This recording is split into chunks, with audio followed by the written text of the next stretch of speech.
ကျွန်တော်အခုဆိုရင်ပြန်ပွဲကိုတွားတော့မှာဖြစ်ပါတယ် ready ပဲတို့ ready ပဲလား ready one အားတော့1 1ပဲနှစ်ခုတည်းတစ်ခုပဲ open မှာလည်း1 ခုရစမောလေးကနှစ်ခုရလက်ရှိနှစ်တန်းဆိုအေး1 1ပဲ ဆက်နေ open လဲဆိုပြောမျက်နှာထဲပါမလိမ့်မနေအောင်မျက်နှာလေးပဲတင်ထားတော့ရန်ဂလိုးနဲ့မီးရောက်မီးရောက်ကြလာတယ်နောက်နေရအောင်ဒါပြီးတော့ရှိရင်ပွဲနေရလေးကတော့ကျွန်တော်တို့ bro ဒီမြင်တဲ့အတိုင်းပဲဗျာဘယ်သူမှမရောက်သေးပါဘူးကျွန်တော်ရဲ့ဒွန်းရဲ့ကျွန်တော်ရဲ့ချစ်စနီးလေးပဲလာပါသေးတယ်နေရာအနေထားကိုကျွန်တော်တစ်ချက်ပြပေးမယ်မမြောက်လုံးမတော့ဆော့တယ်ဒါကတော့နေရာအနေထားလေးတစ်ချက်ပေါ့နော်ခုံရတော့ပဲလုံးလည်းမသိပါတော့စပကေတော့ဘယ်သူအတွက်အားလုံးတော့ဖြစ်ပြင်းမလို့တော့ဒီနေ့ငါတို့ကပြင်းမလို့တန်းလုံးကြောက်ကလေးရတော့မလားရိုင်းမင်းရတယ်ကွာကြောရင်တော့မမဒူလို့ကြတာကွာအကုန်လုံးကြိုးစားအောင်ဖြုတ်မယ်နော်နင်းကြည့်တာတော့အဆုံးလေးကြည့်တာဗီဒီယိုဘယ်လိုဟိုပရက်နဲ့ဘယ်လိုဖြုတ်မလဲပရက်ကင်တော့1 second နဲ့ဘယ်လိုဖြုတ်မလဲကဆောင်းအောင်ကြည့်တာတကယ်လို့ဒီပွဲမှာမတော်တဆဖက်လဲပဲပြောရစီရှုံးရင်ဒီဗီဒီယိုမတင်ဘူးတော့အနိုင်ဝိုင်းတင်ပါရတယ်လေဖိနိုင်ပါလားပြောဖိနိုင်ပါလားပြောဖိရပါကြီးအချေကြီးပါလေလက်ပလိုက်တော့ဖိနိုင်ပါလားပြောဖိရပါကြီးဖိရရှာကြီးချက်လိုက်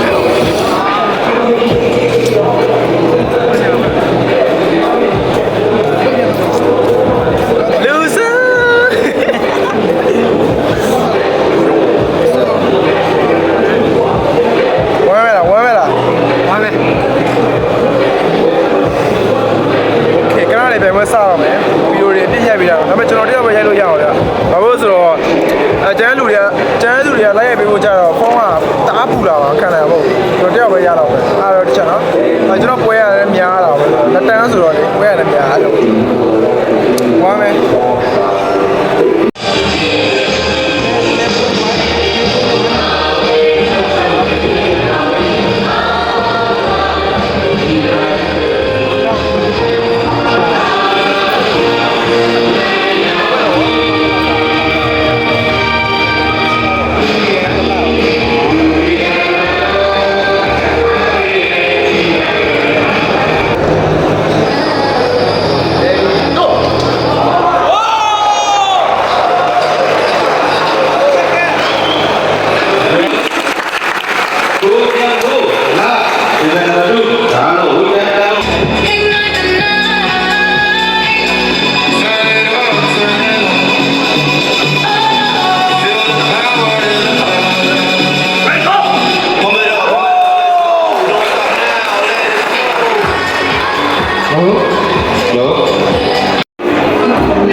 ပြက်ပဲ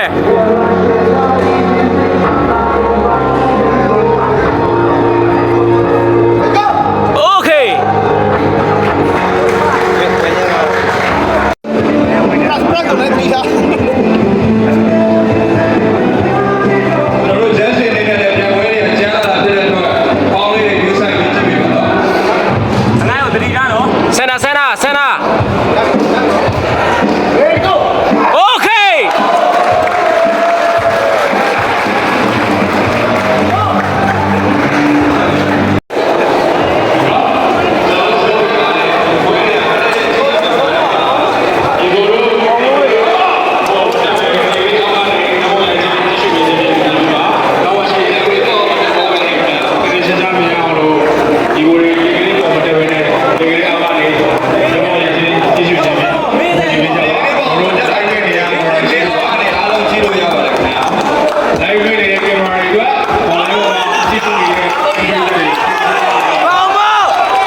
တင်းကတော့ညားနေတယ်တော်တော်ယူတာတော်ယူတာတယ်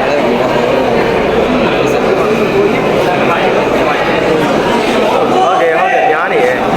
ညားနေတယ်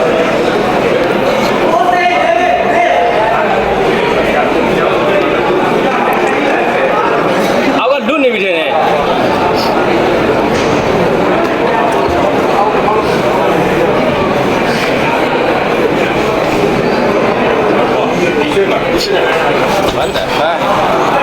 စိတ်ဝင်စားရတာကောင်းပြီ ပါပဲလေ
ဒီလိုကင်မရာရှိရမှာပွဲဖို့ဒီ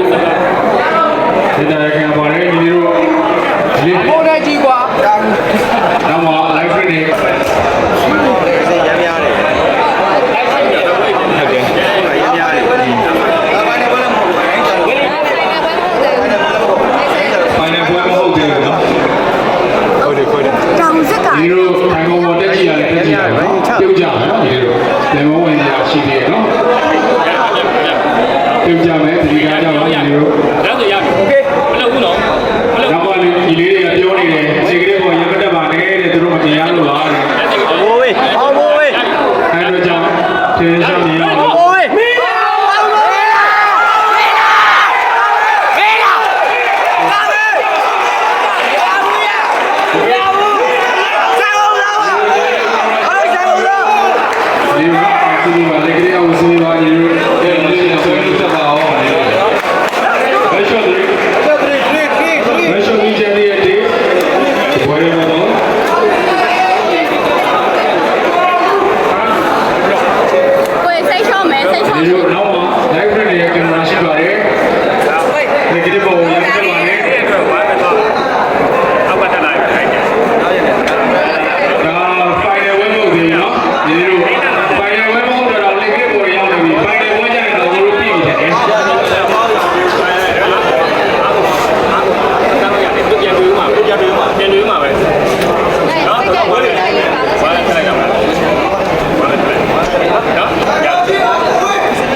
ကိုဖုန်းလေးရော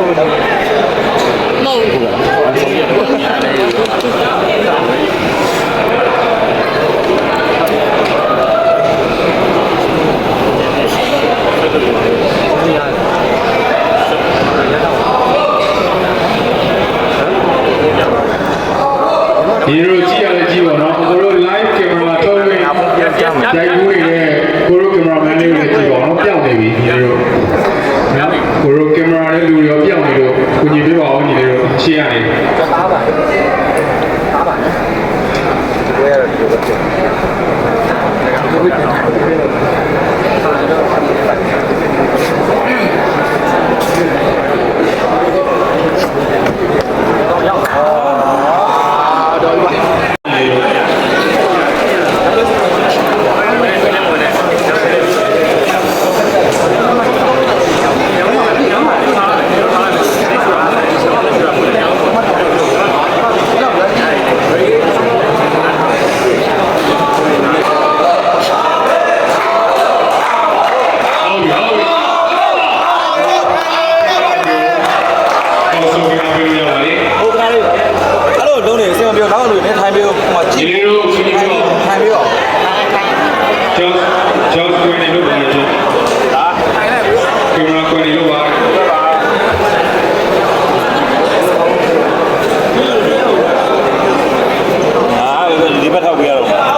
ဒေချာလေးပြင်ဆင်ပြီးတော့လည်းဆက်ဆက်လေးလုပ်ကြမှာဒီလို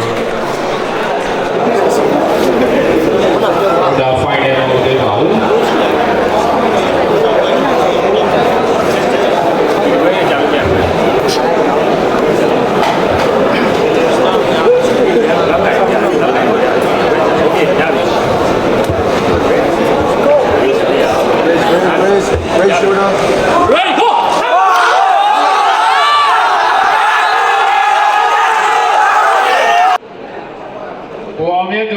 မရှိလို့ cancel ဖြစ်သွားပါပြီခင်ဗျာ Ready go Sorry โอ้ဘာလို့စူးစိတ်တွေရလဲသိမဲ့လူဒီ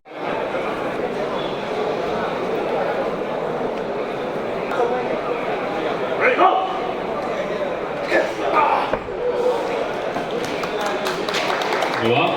မိုးလေးနိုင်ငံရှိပါတယ်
โอเค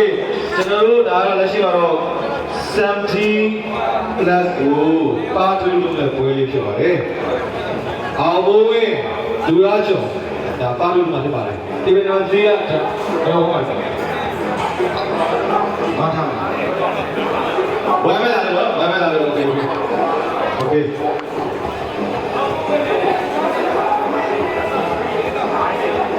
Bishop Bima.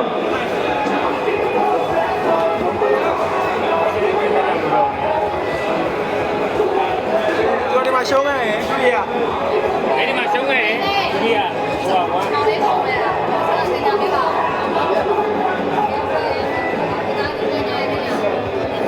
โอเคပါအခုဆိုရင်တော့ဒီတိုင်လာချင်းကဒီလေးတိုင်ဘဝင်း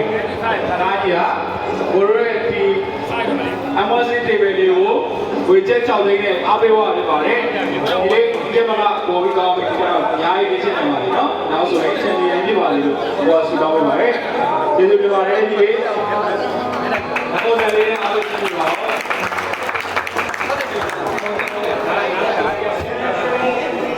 โอเคစနာ60 kg ကဆိုင်လို့အဖွဲ ready ဖြစ်ပြီလားတို့ဒီမှာဖြစ်တော့ဒီလိုပြန်တက်ပြီးတော့တို့မြန်လေးပွဲလေးဖြစ်တဲ့ကျွန်တော်လေးနော်2 3နဲ့2 3နဲ့ ဘယ်မှာအာရုံလဲ 5 4 ဒီကောင်းပါနဲ့နောက်တော့ဟုတ်ပြီနော်အဲကောင်းပါ 2 3နဲ့4 5နဲ့နော်ဆိုတော့ဘာလဲတော့ပြန်ဂျုံနဲ့ကိုဂျုံနဲ့ဟာဆိုင်နဲ့ဒီဘုံနဲ့ တော့ပြန်လို့ဟုတ်ပြီလားဆိုတော့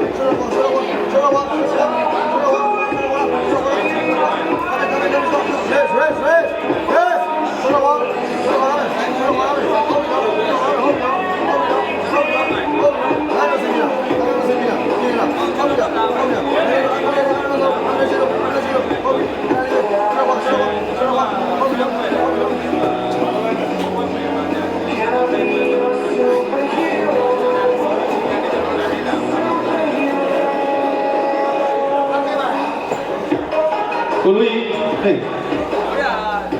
နောက်တစ်ယောက်ကျက်တစ်ယောက်မပြီးပါဘူးကိုမြေချစ်ဖို့ပါဟုတ်ပြီလားနော်โอเค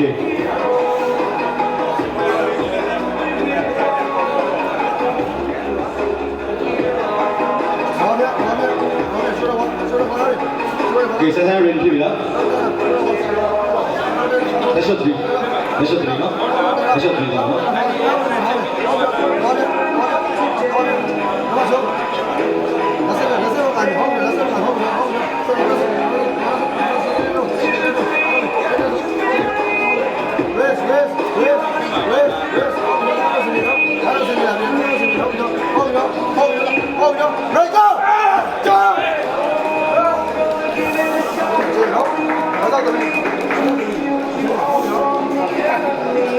ကိုဖေးဖေးနော်တအားဟွာမဖြစ်နဲ့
Race.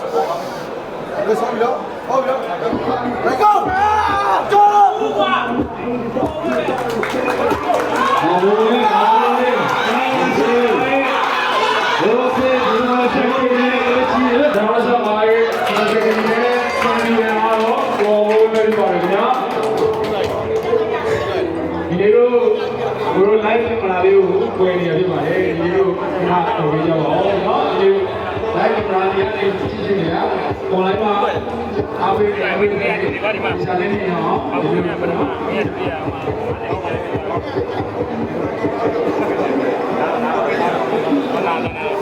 ရစာမကြီးတို့ဒေချာလေးလုပ်မယ်နော်ဒေချာလေးကန်ပြီးတော့လဲမယ်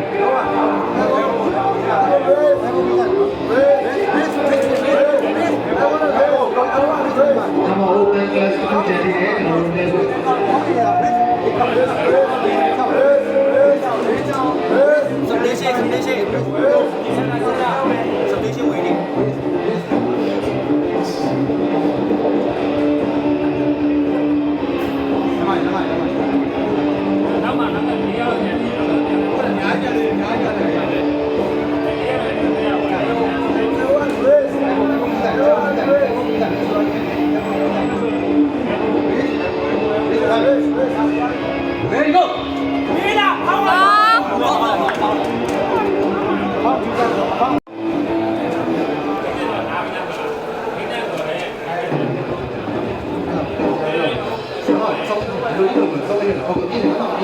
ဟုတ်ပြီခါဒီခါဘာစီမလို့တော့အဲ့လောက်ဟုတ်ပြီညာလို့ဟုတ်ပြီဟုတ်ပြီလက်မောက်ထောင်းလက်မောက်ထောင်းလက်မောက်ကြည့်လက်မောက်ကြည့်ဟုတ်ပြီလက်စစ်အဲ့လောက်ပဲဘယ်လိုလုပ်လက်စစ်ဟုတ်ပြီဟုတ်ပြီခါဒီခုနကလည်းလက်ကန်ဟုတ်ပြီဟုတ်ပါလေဖြောက်ဖြောက်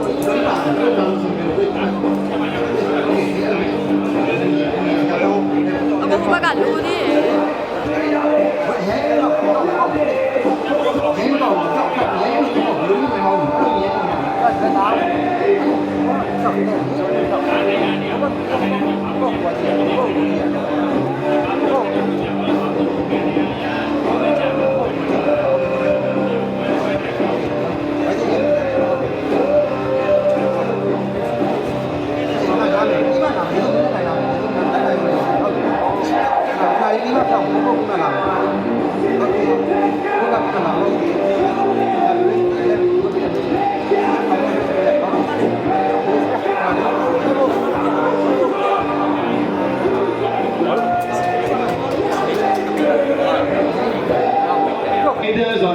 တယ်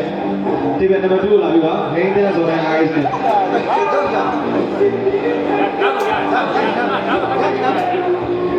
ဟေးကိုမင်းလာတော့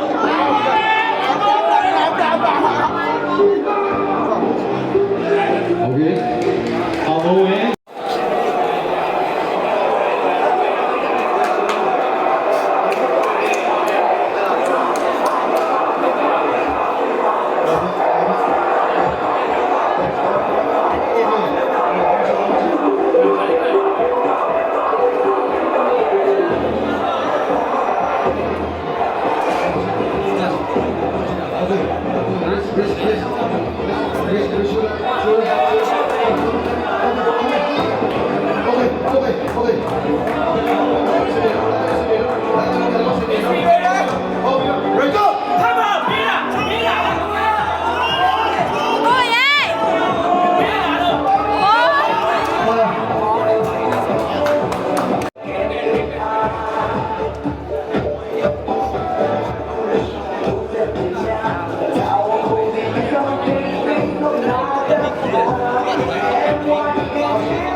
အောက်မှာကြာတော့ပဲ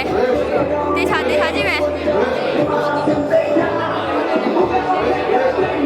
ကိုယ်တထောင်လေးတိထားမယ်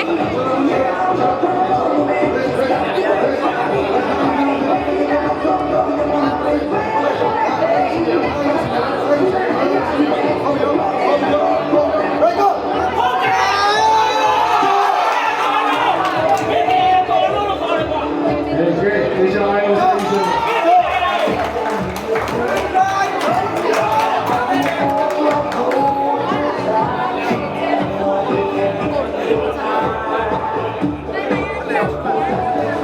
နိုင်တဲ့လူက1 2နေအောင်လုပ်လို့ပါတယ်ဒီမှာဒီလိုဒီမှာလေးတို့နောက် live camera လေးကိုဒီပါတယ်တို့ live camera လေးကိုနည်းနည်းပြင်ပြီးတော့ဒီမှာလေးကိုကတော့ဒေဂျာလေးအာရုံစိုက်ပြီးလဲဖို့လုပ်နေနော်ဒီအဝဝနဲ့ဒေဗီယာကလည်းအခြေရချန်ပီယံဆုကိုယူခဲ့ရပြီလို့ပါတယ်အခု2025ပါလေဘယ်လိုချန်ပီယံဖြစ်မလဲဆိုတော့ရှင်းနေပြီပါတယ်ဒီဘွဲကိုရွေးရဖြစ်ပါတယ်ကဲအပြင်ရ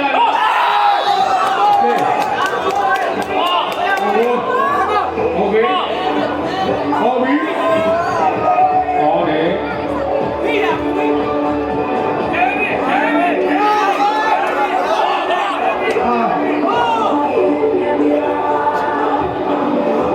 ဟုတ်ပြီလက်ကိုယ်လည်းအားမရှိနေလို့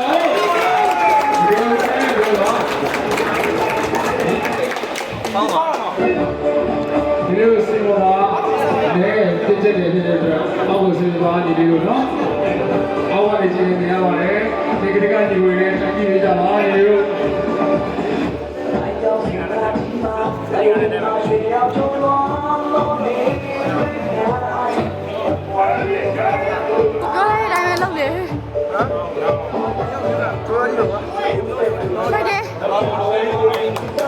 ကဲကဲငယ်ငယ်လေးလိုက်ပြီးပြင်ပါလေဟုတ်ပြီ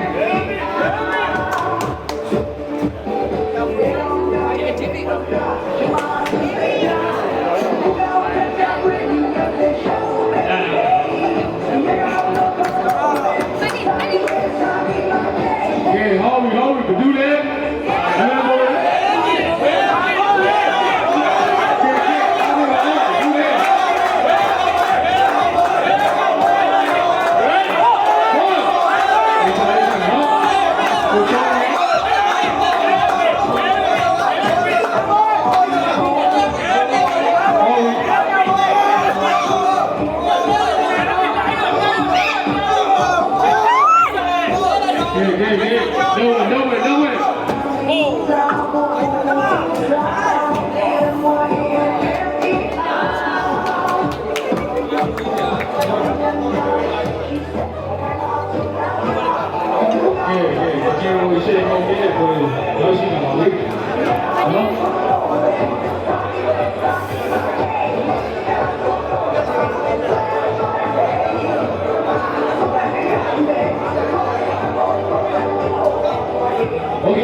sorry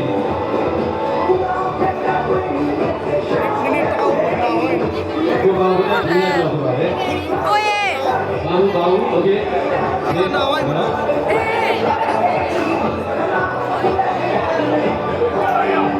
ကျမဖုန်းအတက်ရလေရတယ်ဘာဖြစ်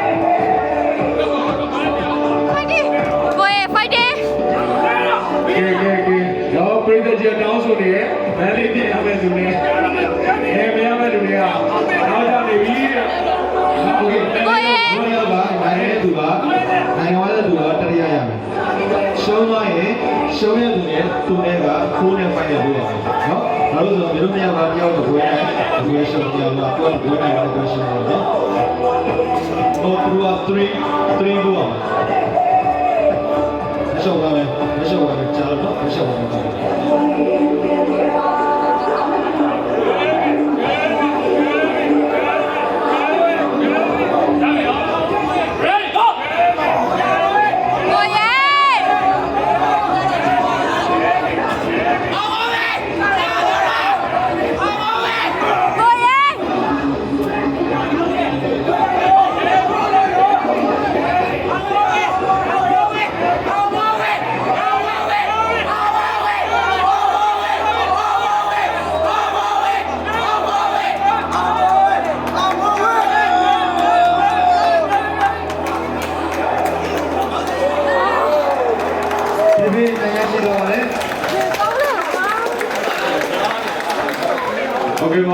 ဆိုရင်တော့2025ရဲ့ Open Class ရဲ့ချက်ရရတော့ဘောဆောင်နေပါဦး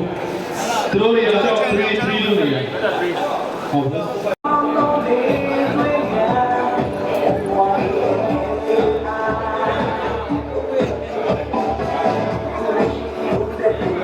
这条烟条对呢，我看到雷便宜雷下来的啦，风昂公公们啥干样的？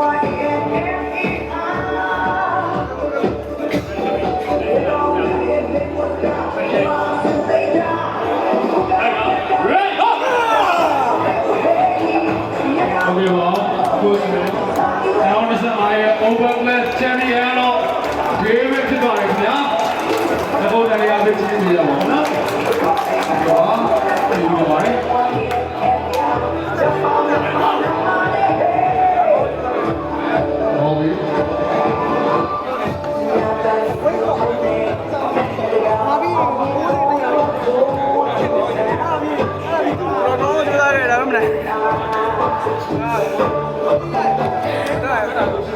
Lưu lấy được bán này đi. I'm going to go to the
Bà lẽ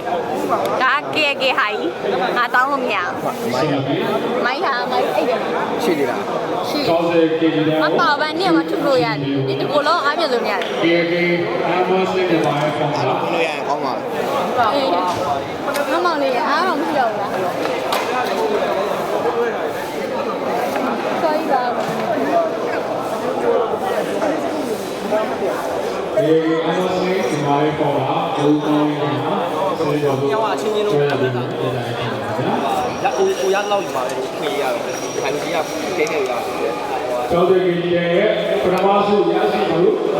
lại bọn này ba mà chè lý này nhá lại đi lôi lấy đi vậy lâu bấy bà là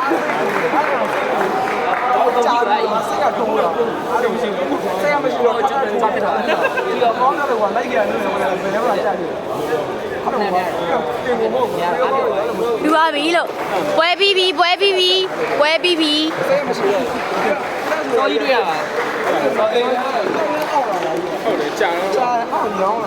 có gì nó mà có gì khó nè có gì à có gì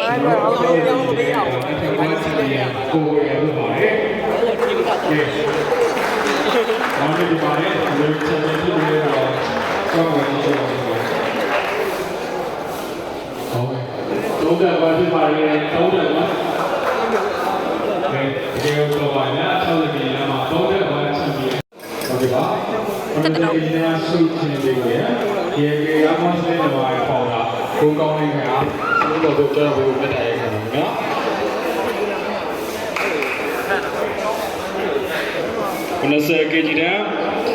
but I'm also Yajidu, go on more where so the can yago here, so about the job we will, the entire camera.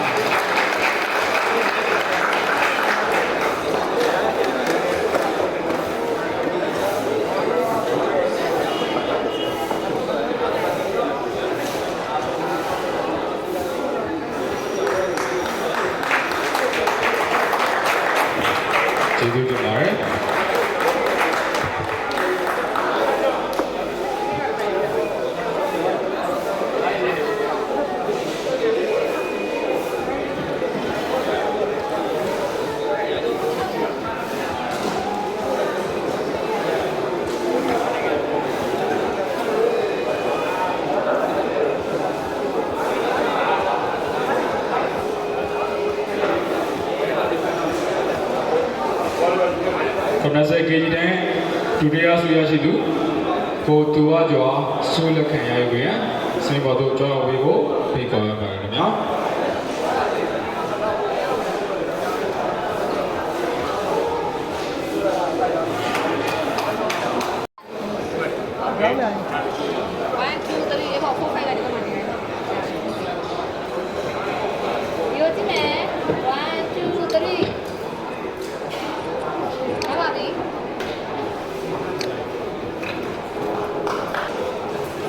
Open Plus ဒုတိယဆုရရှိသူကိုအောင်မိုးဝင်းအားဆုလက်ခံရယူရန်စင်ပေါ်သို့ကြောင်းရောက်ပေးဖို့ဖိတ်ခေါ်ပါခင်ဗျာ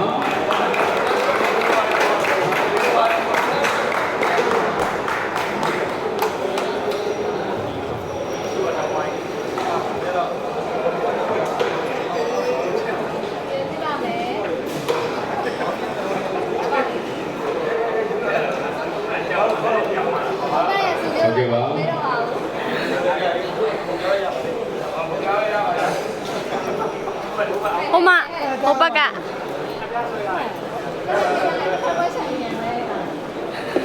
အေးဆရာကြီး Open Class ရဲ့တတရားဆုရရှိသူကိုဟိန်းတန့်စွာဆုလက်ခံရယူရန်စင်ပေါ်သို့ကြောင်းရောက်ပေးဖို့ဖိတ်ခေါ်ပါရခင်ဗျာ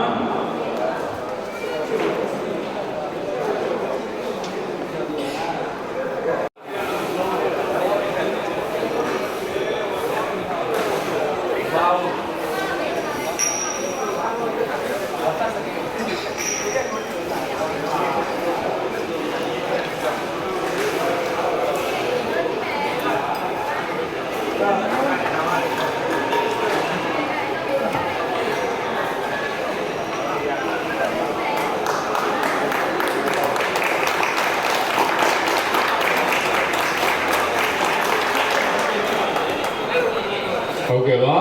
ဒီစီစဉ်ခုနှစ်ရကျွန်တော်တို့ရဲ့ဒီနေ့မှာ Awards နဲ့မြန်မာရဲ့ရှင်ပြိုင်ပွဲပြီးဆုံးကြောင်းကြေညာအပ်ပါတယ်ခင်ဗျာကျေးဇူးတင်ပါတယ်ကိုတို့ထိုင်ကုန်အဝိုင်းလေးမှာနေရာယူပေးကြပါနော်ခဏနေကိုတို့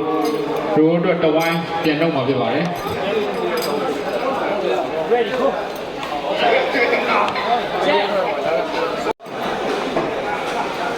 Ready, go.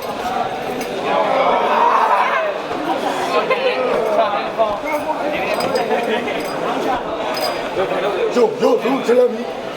Man, come on. Share, Bill. Rest.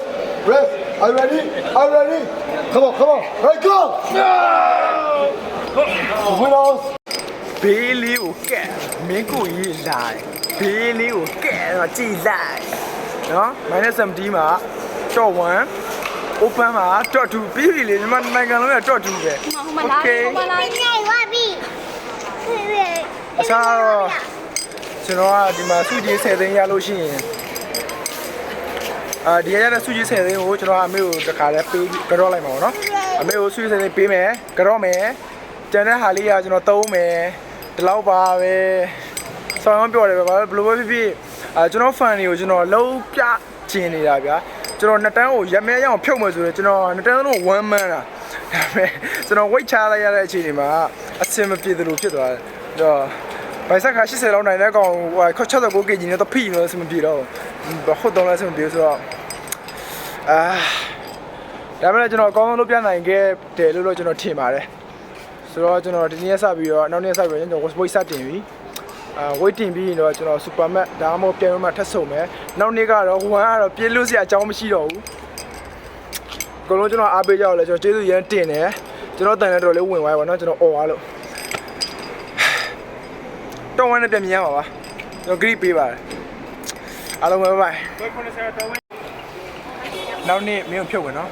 ဟုတ်ပြီရှုံးရင်ပြောဖို့စင်လေးစဉ်းစားတာကြောက်တယ်နော်တက်တယ်လားယူရီနဲ့ဂိုင်းကခေါ်လာခဲ့ယူရီနဲ့ဂိုင်းတော့ပြောတယ်အိုး3 versus 1 Okay. နောက်နေ့ကျရင်တော့ နိုင်ပါပဲအမိုးနိုင်ပါနောက်နေ့ဆို easy တော့ သိကြတယ် အေးဟုတ်တယ်မှန်တယ် လက်တစ်ဖက်ပေးမှာပေါ့ဒေးဗစ်လက်တစ်ဖက်ပေးမှာ သူကတော့တစ်ဖက်မနိုင်ခဲ့တော့တမောင်းတော့ easy ဖြစ်တယ် အိုး ဟုတ်ပြီဒီဆိုင်ပြန်တော့ဟုတ်ပြီ bye bye